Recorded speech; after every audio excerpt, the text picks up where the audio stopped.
Ljudi moji, dešava se nešto neverovatno u slučaju nestale Danke Ilić. Apelacioni sud u Nišu upravo je po drugi put srušio optužnicu za ubistvo dvogodišnje devojčice i vratio je na ponovno odlučivanje. Razlozi su šokantni, nema materijalnih, bioloških dokaza, nema očevidaca, a što je najvažnije, nema dokaza da je smrt uopšte nastupila. Šta ovo znači? Da li se ceo slučaj raspada?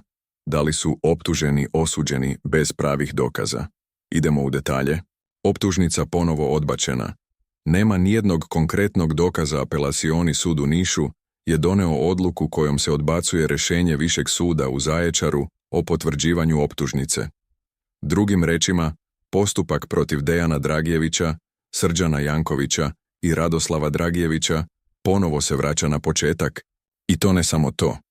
Sud je naložio da se cijeli postupak vodi pred potpuno novim većem, jer je prethodno prema njihovim rečima napravilo krupne propuste i donelo odluku bez valjanih dokaza. Ključni problemi koje je apelacioni sud istakao. Nema ni jednog materijalnog dokaza. Ne postoji ni jedan trag koji ukazuje da je Danka usmrćena. Nema tragova krvi, nema bioloških dokaza, nema ni jedne jedine dlake koja bi potvrdila da se dete nalazilo u vozilu optuženih. Nema očevidaca, niko nije video Danku Ilić u situaciji u kojoj bi joj život bio ugrožen.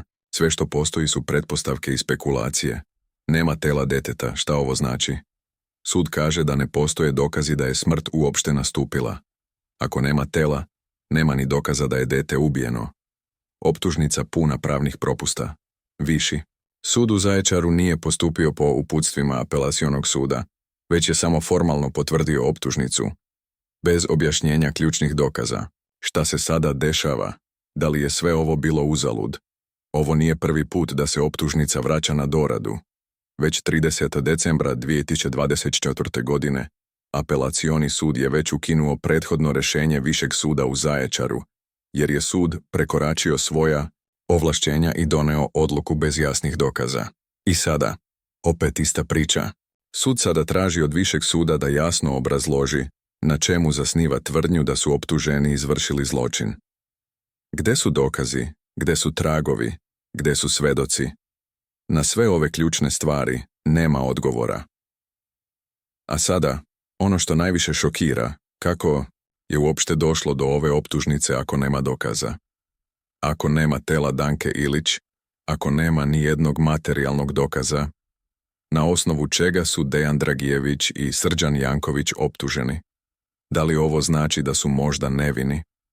Da li znači da su dokazi izmišljeni kako bi se optužnica održala? Međutim, ono što je dodatno uzdrmalo javnost jeste odluka suda da se ponovo ispita Ivana Ilić. Sud je uočio nepravilnosti u vođenju postupka i istakao da se istraga mora vratiti na početak kako bi se svi detalji ponovo preispitali. Ovo otvara pitanje: da li je Ivana Ilić sve vreme bila zaštićena? I ako jeste, zašto? Prva reakcija: Ivane Ilić, majka koja traži istinu ili nešto krije. Nedugo nakon odluke suda oglasila se i sama Ivana Ilić, vidno uznemirena. Poručila je da će sarađivati sa istražnim organima i da joj je jedini cilj da pronađe svoju ćerku. Neka me ispitaju, neka urade bilo šta, samo neka otkriju gde mi je Danka. Ja samo želim da znam istinu, ništa drugo, rekla je Ivana kroz suze. Međutim, mnogima nije promaklo da Ivana i dalje insistira na tome da ne zna ništa o nestanku svoje ćerke, iako je sve više sumnji da ona zna mnogo više nego što priznaje.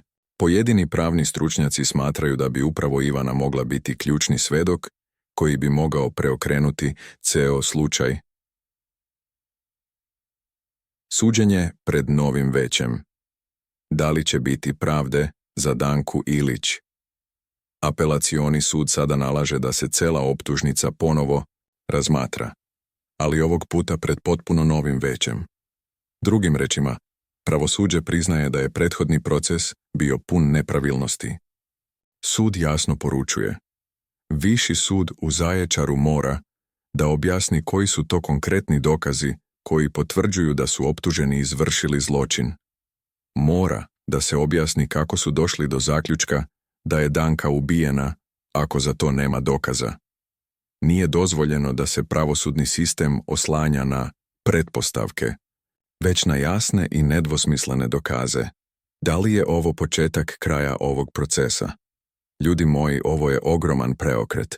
Ako Viši sud opet ne uspe da iznese konkretne dokaze, optužnica bi mogla da bude trajno odbačena. Šta se ovdje dešava? Gde je Danka Ilić? Kako je moguće da nakon ovoliko mjeseci nema nijednog jasnog dokaza? Da li pravosudni sistem pokušava da sakrije istinu? Apelacioni sud u Nišu jasno kaže, nema dokaza da je dete mrtvo. Pa kako je onda moguće da su Dejan Dragjević i Srđan Janković završili kao osumnjičeni za ubistvo? Ono što dodatno šokira jeste da je optužnica praktično sagrađena na pretpostavkama, a ne na čvrstim dokazima. Sud u Zaječaru nije dao valjana objašnjenja, nije postupio po nalozima apelacionog suda i sada je cela priča pala u vodu. Ključna pitanja bez odgovora. Gde je Danka Ilić? Već mjesecima traje potraga, ali telo devojčice nikada nije pronađeno. Ako je dete zaista ubijeno, gde su dokazi za to? A ako nije, gde je ona sada? Kako je napravljena ovakva greška u postupku? Kako je moguće da je Viši sud u Zaječaru 2 puta potvrdio optužnicu, a da nije dao odgovore na ključna pitanja? Da li to znači da su se osumnjičeni nalazili iza rešetaka bez pravih dokaza? Da li pravosuđe namerno ignoriše bitne činjenice? Apelacioni sud jasno kaže da je Viši sud doneo odluku bez valjanih objašnjenja. Sudijama je rečeno da moraju jasno objasniti na osnovu kojih dokaza su doneli odluku, ali oni to nisu uradili. Da li to znači da su dokazi na silu prilagođeni kako bi optužnica prošla? Da li se skriva neka veća istina? Od samog početka ovog slučaja previše je nelogičnosti i nejasnih okolnosti. Ako apelacioni sud sada tvrdi da dokaza o ubistvu nema, da li to znači da se krije neka veća istina? Da li se od javnosti sakriva šta se zaista dogodilo Danke Ilić? Pravosuđe pod lupom, da li se sada sve menja? Nakon ove odluke apelacionog suda, jasno je da pravosudni sistem puca po šavovima. Viši sud u Zaječaru sada mora da ispita optužnicu iz početka, ali ovog puta pred novim većem. To znači da svi dosadašnji pravni propusti moraju biti ispravljeni, ali postavlja se pitanje, da li je to uopšte moguće, jer ako nema tela, ako nema bioloških tragova, ako nema svedoka, šta onda ostaje od optužnice? Šta sada sledi? Viši sud u Zaječaru mora da formira novo sudsko veće koje će opet razmatrati optužnicu.